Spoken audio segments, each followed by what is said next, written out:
Welcome to physics class. तो आज हम लोग फिर वेक्टर फॉर्म में कूलम्स लॉ को रिप्रेजेंट करेंगे, क्योंकि कुछ स्टूडेंट्स का कंफ्यूजन इसमें क्रिएट हो गया है कि कहीं वो उनको यूनिट वेक्टर के फॉर्म में मिल रहा है और कहीं पर उनको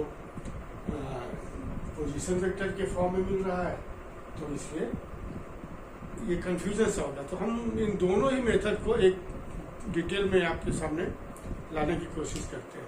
तो पहला केस हम देखते हैं, first method Coulomb's law vector form. तो फर्स्ट मेथड है in terms of unit vector only, in terms of unit vector.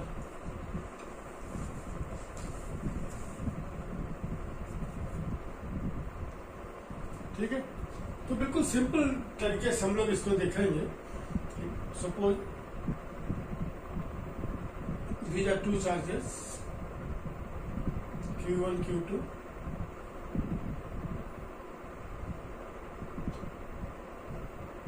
separated by distance R। ठीक है, दो चार्ज है Q1 Q2 सेपरेटेड बाय जिनके बीच का डिस्टेंस R मान लीजिए। तो केस फर्स्ट हम लोग कंसिडर करेंगे, case first where Q1 Q2 greater than 0,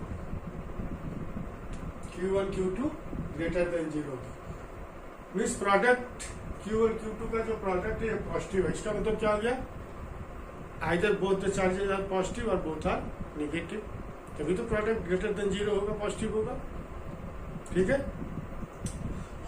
तो charges are of same nature, either both are positive और बोथ आर नेगेटिव, या तो दोनों पॉजिटिव है या तो फिर दोनों निगेटिव है। तो इसका मतलब क्या होगा, जो फोर्स बिटवीन द चार्जेस होगा direct that force will B repulsive in nature. तो रिपल्सिव इन नेचर फोर्स होगा तो कैसे काम करेगा, इसका मतलब क्या होगा, इस पर जो फोर्स काम करेगा, Q1 पर जो फोर्स काम करेगा, that will be in this direction. तो इसको हम क्या कर देंगे, F12 force on Q1 due to Q2। Clear. उसी तरह से Q2 पर जो फोर्स काम करेगा that will act in this direction, इसको क्या कहेंगे, F21 force on Q2 due to Q1। Alright, because by Coulomb's law हम लोगों ने क्या देखा है कि जो फोर्स है it is product of the proportional to product of the magnitude of the charges and inversely proportional to square of distance between them, and it acts along the line joining the charges। जो force है वो दोनों charge को जो line join कर रहा है उसी के लाइन वो काम करता है। तो रिपल्सिव फोर्स हुआ F12 हमने दिखा दिया Q1 पर, Q2 पर F21 because both charges will repel each other. Okay, तो अब सिंपलेस्ट मेथड क्या है यूनिट वेक्टर के फॉर्म में दिखाने का, कि हम with respect to Q1 towards Q2 unit vector हमने ले लिया R12। सपोज ये यूनिट वेक्टर हमने ले लिया इधर R12 from Q1 to Q2 with respect to Q1। Similarly with respect to Q2 towards Q1 जो यूनिट वेक्टर हमने ले लिया that is R21। Clear. Q1 से Q2 की साइड में जो यूनिट वेक्टर है क्या है, R12, और Q2 से Q1 की साइड में जो unit R21 with respect to this point. मतलब Q1 with respect to Q1 unit vector in this direction is R12 and with respect to Q2 unit vector in this direction is R21। Alright, वैसे तो आप with respect to certain origin उनको दिखा कैसे कर सकते हो, लेकिन एक सिंपलेस्ट मेथड में आपको बता रहे हैं, एक सिंपल तरीके से आप उसको कैसे रिप्रेजेंट कर सकते हो। R12 and R21 are unit vector, they are opposite to each other। इसका मतलब क्या हो गया कि R12 is equal to minus of R21। क्यों, because both are equal in magnitude and opposite in direction. दोनों यूनिट वेक्टर है, तो यूनिट वेक्टर है तो उसकी वैल्यू क्या है, उसकी मैग्नीट्यूड क्या है, वो यूनिटरी 1। अब आइए, अब जब हम किसी वेक्टर को रिप्रेजेंट करते हैं तो आपको पता है कि जब किसी वेक्टर की आप बात करते हो तो any vector is equal to its magnitude into unit vector in that direction. This is the relation between vector, its magnitude and unit vector. Vector equal to its magnitude into unit vector along the direction of that vector, ये relation होता है। तो हमें अब F12 और F21 को इस vector form में लिखना है। Clear? Vector magnitude unit vector में क्या रिलेशन है, ये relation vector equal to its magnitude into unit vector, that all you know. तो अब हम F12 की बात करते हैं। तो F12 force on Q1 due to Q2। तो वेक्टर इज इक्वल टू क्या होगा, its magnitude, magnitude of the force. Force क्या है, तो आपने देखा this is 1/4 pi epsilon not Q1 Q2 by I square. This is the magnitude of the vector into unit vector. तो unit vector F12 की direction में कौन सा यूनिट वेक्टर है, तो R21। क्लियर? F12 किधर काम कर रहा है, इस डायरेक्शन में टुवर्ड्स लेफ्ट, और इस साइड में यूनिट वेक्टर क्या है, R21 है। तो vector is equal to its magnitude into unit vector. Simple थी। तो this is the vector form, और इसके बारे में बहुत अधिक आपको सोचने की जरूरत नहीं है। जब आप यूनिट वेक्टर की बात करते हो तो any vector is equal to its magnitude into unit vector. Similarly जब आप F21 की बात करेंगे तो F21 force on Q2 due to Q1, तो magnitude of the force is same, तो this is 4 pi epsilon not Q1 Q2 by I square. और F21 के डायरेक्शन में यूनिट वेक्टर क्या है, इस डायरेक्शन में यूनिट वेक्टर हमने क्या लिया, R12। तो आप इसको R12 कर दो, ठीक। तो this is F12 force on Q1 due to Q2, this is F2। अब R12 और R21 में क्या रिलेशन है, R12 equal to minus of R21। तो F21 को हम क्या लिख सकते हैं, 1/4 pi epsilon not Q1 Q2 by I square, और R12 की जगह हमने क्या लिख दिया, माइनस R21। ओके, तो this will be equal to what then, this is minus of 1/4 pi epsilon not Q1 Q2 by I square into R12 into R21। तो अब आप देखो इसका मतलब क्या होगा, clearly F12 is equal to minus of F2। F21 कितना है, minus of F12। So F12 is equal to minus of F21। तो ये वेक्टर फॉर्म है in terms of unit vector. Okay, clear? Q1 Q2 दोनों ही direction में, Q1 to Q2 unit vector आप define कर दिया, R12 का Q2 से Q1 की डायरेक्शन में, R21 का both are unit vector opposite to each other, it means R12 is equal to minus R21 because they are equal in magnitude and opposite in direction। दोनों का magnitude equal है और direction opposite है। Magnitude equal means both are unit vector, their value is unity 1। तो इस तरह से आप कूलम्ब्स लॉ को एक सिंपल तरीके से यूनिट वेक्टर के फॉर्म में रिप्रेजेंट कर सकते हैं। क्लियर? ओके, अब इसी केस में जब आप Q1 Q2 लेस देन 0 तब क्या रिजल्ट होगा, देखिए इसको नोट कर लिया जल्दी। ओके, तो अब आप देखो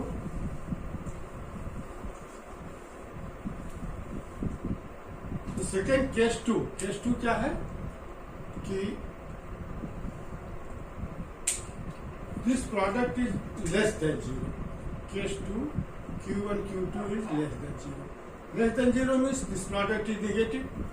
और नेगेटिव जो प्रोडक्ट होगा इसका मतलब क्या हो गया कि one charge is positive, other charge is negative. Only then that product is negative. तो अब जो फोर्सेस का डायरेक्शन होगा, अगर एक पॉजिटिव है दूसरा नेगेटिव है, तो they will attract each other. Positive और negative charges will attract each other. तो उस केस में आप देखो कि F12 और F21 जो फोर्सेस है उनके डायरेक्शन चेंज हो जाएंगे. तो F12 किधर काम करेगा, इस डायरेक्शन में. Force on Q1 due to Q2 F12. और F21 किधर काम करेगा, इस डायरेक्शन में. F21 force on Q2 due to Q1, both will attract each other. और आप देखो कि इन द सेम डायरेक्शन F12 के ही डायरेक्शन में यूनिट वेक्टर क्या है, R12. R12 यूनिट वेक्टर हमने इसी डायरेक्शन लिया था, तो R12 यूनिट वेक्टर भी इसी डायरेक्शन में है. और R21 यूनिट वेक्टर इस डायरेक्शन में Q2 टू Q1. ठीक है, इस डायरेक्शन में यूनिट वेक्टर क्या लिया था, R12. इस डायरेक्शन में Q2 to Q1, that is R21. तो अब वैल्यू आप लिखो. सो F12 कितना हो गया, force on Q1 due to Q2, तो 1/4 pi epsilon not. Magnitude of force is same. तो F12 यूनिट वेक्टर. अब इस डायरेक्शन में यूनिट वेक्टर क्या है, R12. तो R12 हो गया. And F21 is equal to 1/4 pi epsilon not, तो magnitude of the force into unit vector. Unit vector in this direction is R21, यहाँ के डायरेक्शन है F21. तो यही हो गया. Again since R12 is equal to minus of R21, तो as R12 is equal to minus of R21, therefore F12 is equal to minus of F21. तो अब है भी दोनों ही फोर्स एक दूसरे का अपोजिट है. whether this is case of repulsion or attraction. Attraction में क्या होगा, forces are opposite to each other. Repulsion है तब भी they are opposite to each other. In the both the cases you are getting F12 is equal to minus of F21. Okay? तो ये एक simple तरीका हो गया आपका इसको यूनिट वेक्टर के फॉर्म में रिप्रेजेंट करने का. Alright, okay. अब हम पोजीशन वेक्टर की बात करते हैं. ठीक है, in terms of position vector कैसे आप किस को रिप्रेजेंट करोगे.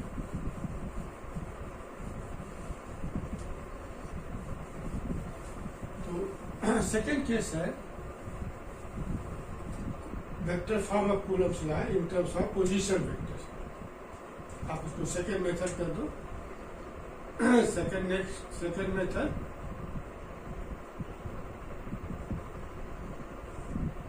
in terms of position vector.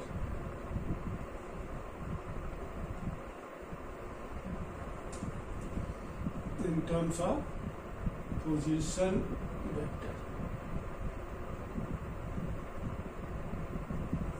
तो अब देखिए इस तो केस फर्स्ट केस क्या है, as usual Q1 Q2 greater than 0. अब Q1 Q2 ग्रेटर देन 0 तो सेम केस हो गया कि फोर्स विल बी रिपल्सिव. अब इसमें क्या है, हमको जो Q1 Q2 चार्जेस हैं उनको with respect to certain origin हम उनके पोजीशंस को रिप्रेजेंट करेंगे. Suppose this is Q1, this one Q2, उनके पोजीशन को आपने दिखा दिया. तो position vector of Q1 is R1, position vector of Q2 इससे R2. ओके, तो Q1 Q2 के पोजीशन वेक्टर को आपने रिप्रेजेंट कर दिया. with respect to this origin. Okay? Q1 का position vector with respect to origin क्या है? सपोज R1, और Q2 का पोजीशन वेक्टर क्या है? R2. अब इसको हम ज्वाइन कर दें, join Q1 line join in Q1 and Q2. Okay,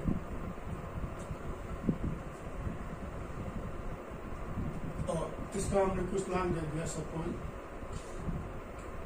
ABO. अब Q1 Q2 greater than zero, force का डायरेक्शन क्या होगा? रिपल्सिव हो गया. रिपल्सिव फोर्स हो गया, फोर्स उसी तरह से काम करेगा. At Q1 the force will be in this direction. इसको आपने दिखा दिया F12. At Q2 the force will be in this direction.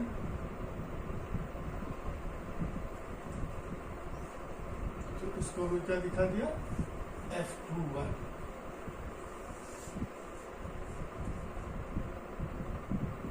Both the forces, both the charges will repel each other. तो इस फोर्स का डायरेक्शन हो गया. Okay, Q1 position vector R1, Q2 position vector R2, F12 in this direction, F21 in this direction, because both will repel each other. तो अब आप देखो कि ये जो वेक्टर्स हैं, तो जब हम F12 की बात करेंगे, at that time we will consider vector BA. क्यों? हमको अब जो फोर्स F12 F21 रिप्रेजेंट करना है, that should be in terms of R1 and R2 only. Okay, लेकिन जो बेसिक हमारा रिलेशन है वो सेम, कि any vector equal to its magnitude into unit vector in that direction. Alright, तो आइए हम बात करते हैं. तो F12 force on Q1 due to Q2, क्या हो गया? Force on Q1 due to Q2. तो फोर्स क्या हो गया? 1/4 pi epsilon not Q1 Q2. अब Q1 Q2 के बीच का जो डिस्टेंस है ये हमें नहीं पता है. हमको we have to treat AB and BA in terms of R1 and R2 vector की फॉर्म में. तो इस डायरेक्शन में जब F12 की बात करेंगे तो इस डायरेक्शन में वेक्टर क्या लेंगे? BA. तो दैट BA वेक्टर, और जब मॉडुलस लगा दिया तो क्या हो गया? इसका मैग्नीट्यूड हो गया. Okay, Q1 Q2 upon R square. और यहाँ पे क्या है? The magnitude of vector VA. Clear? Into unit vector. और यूनिट वेक्टर जो करो क्या हो गया? Vector upon its magnitude. तो वेक्टर इज BA और its magnitude is modulus of BA. Clear? क्यों? क्योंकि आप देखो ना, vector is equal to its magnitude into unit vector. तो unit vector is equal to क्या हो गया? Vector upon its magnitude. Magnitude को आप ऐसे भी लिख सकते हो इन terms of this modulus, that is magnitude. तो 1/4 pi epsilon not Q1 Q2 by R square. R in this case is the magnitude of this vector VA. और unit vector, तो यूनिट वेक्टर जो क्या हो गया? Vector upon its magnitude. Vector upon its magnitude, that is unit vector along the direction of F12. Clear? जब F12 की बात करेंगे तो कौन सा वेक्टर लेंगे? BA. और जब F21 की बात हम करेंगे तब कौन सा वेक्टर लेंगे? AB. Okay, along the direction of F21. अब हमें ये देखना है कि जो वेक्टर BA है इसकी ये कितना है in terms of R1 and R2. Alright, तो अब आप देखो कि अगर हम इस vector right angle law of vector addition को सिंपली अप्लाई करें, so this is the situation, this O and this R1, this R2 and this is BA. ये वेक्टर BA है. तो बाई ट्रायंगल ऑफ एक्सेल से क्या आपको मिलेगा कि R2 plus BA is equal to R1, that you know कि tail of first head of last that is the resultant. तो this vector plus this vector is equal to this vector. Simple triangle of vector addition. Clear? तो यहां से vector BA is equal to कितना हो गया? That is R1 minus R2. Vector BA is equal to R1 minus R2.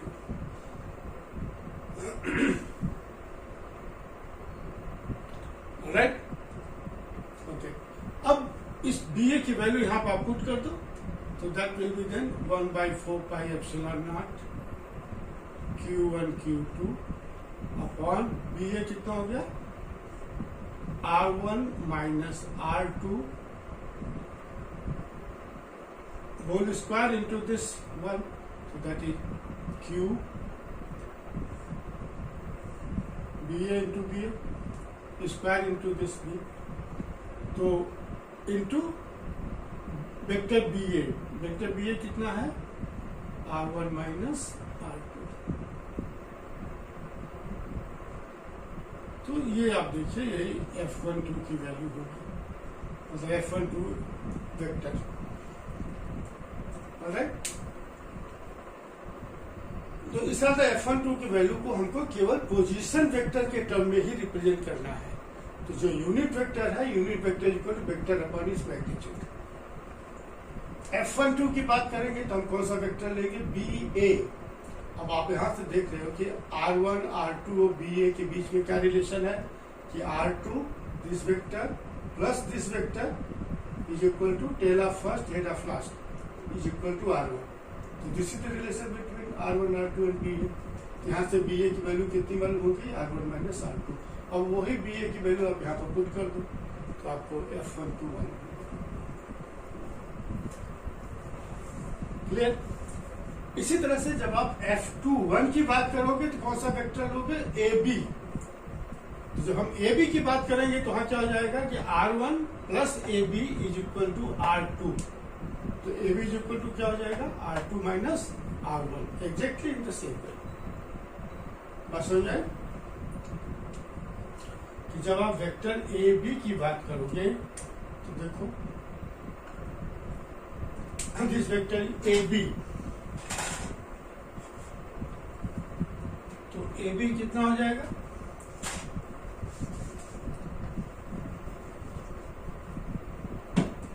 तो यहां से आप देखोगे R1 AB is equal to R2.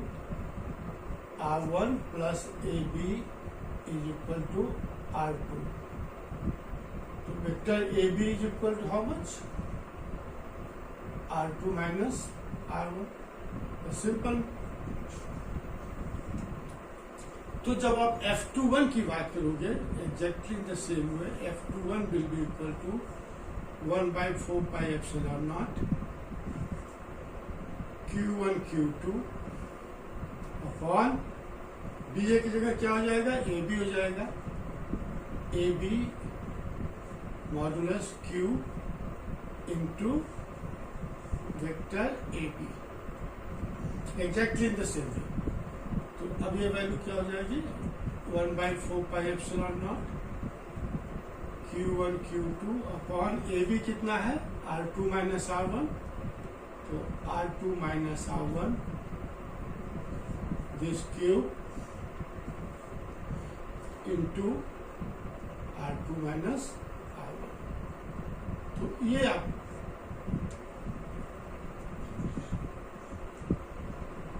F1 to F21 in terms of their position vectors. ठीक है? तो इसी तरह से आप जब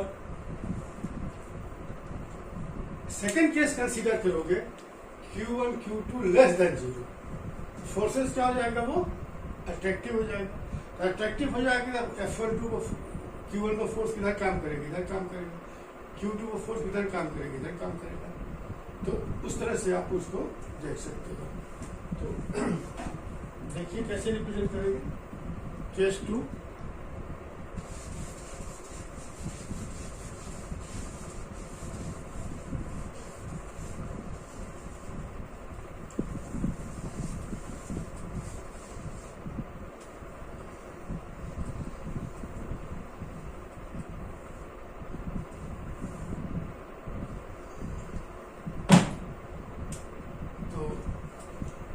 आप देखो तो केस 2 इस केस में पोजीशन वेक्टर में Q1 Q2 should be less than 0. तो फोर्सेस क्या हो, चार्जेस आर अपोजिट साइड, तो they will attract each other. तो Q1 को फोर्स किधर काम करेगा, इधर काम करेगा F12. Q2 को फोर्स किधर काम करेगा, towards Q1, that is F21. ठीक है. तो अब आप देखो जब आप F12 की बात करोगे तो कौन सा वेक्टर लोगे, AB. और जब F21 की बात करेंगे कौन सा वेक्टर लेंगे, BA. ऑलराइट. तो उसी तरह से आप लिखो एग्जैक्टली द सेम वे. तो F12 is equal to 1/4 pi epsilon not Q1 Q2 upon F12 AB. तो AB Q into vector AB, exactly in the same जो पहले केस में आपने लिखा है. AB इज इक्वल टू कितना हो जाएगा यहाँ पर, तो this is 1/4 pi epsilon not Q1 Q2 और AB कितना हो गया, R2 माइनस R1. तो R2 minus R1 cube modulus into R2 minus R1. Vector. This is vector, this is magnitude, modulus. And F21, तो जब हम F21 की बात करेंगे कौन सा वेक्टर लेंगे, BA. तो एग्जैक्टली उसी तरह से कितना हो जाएगा था, Q1 Q2 upon BA, this whole cube into vector BA. अब ये क्या हो जाएगा, 1/4 pi epsilon not Q1 Q2 upon BA कितना हो गया, this vector is equal to R1 minus R2. तो ये हो जाएगा R1 minus R2 cube into R1 minus R2. तो अब आप देखो तो ये हो गया F12 एंड F12. ऑलराइट. अब यहाँ पर भी आप देख सकते हो तो AB vector is equal to minus of BA.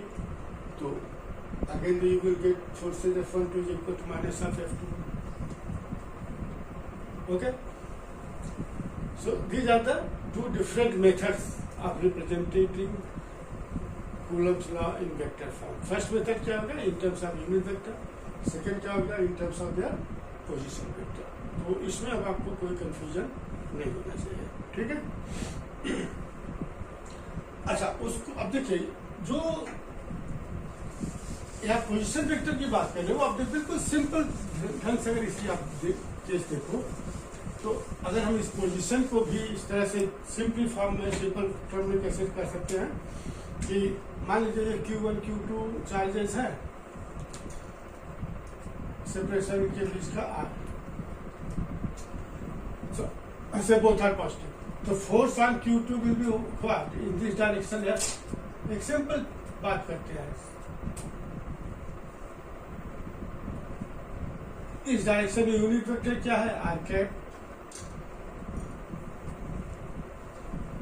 तो with respect to Q1 the vector in this direction is say R. Position of Q2 is with respect to Q1 is R vector. Okay. तो F की value आप क्या लिखोगे, F is equal to 1/4 pi epsilon not Q1 Q2 by R square into unit vector R cap and that is equal to 1/4 pi epsilon not Q1 Q2 by R square. और unit vector is equal to क्या होगा, vector upon its magnitude, vector upon its magnitude and that will be equal to then 1/4 pi epsilon not Q1 Q2 by R cube into vector R. तो R is the vector position of Q2 with respect to Q1 से vector R. तो सबसे आसान simple तरीके से आप इसको ऐसे भी समझ सकते हो. ठीक है. तो these are the different methods to represent Coulomb's law in vector form. तो बेटर होता है जब हम Coulomb's law की पोजीशन वेक्टर की बात करते हैं तो एप्रोप्रिएट वे क्या है कि दोनों की पोजीशंस को दिखाते हैं Q1 Q2 जैसे हम लोगों ने दिखाया R1 R2 और फिर उसके टर्म में आप उनकी वैल्यूज को F1 2 F2 को आप रिप्रेजेंट करते हैं. Alright, so now I think the confusion is removed. Okay, that's all for today. Thank you.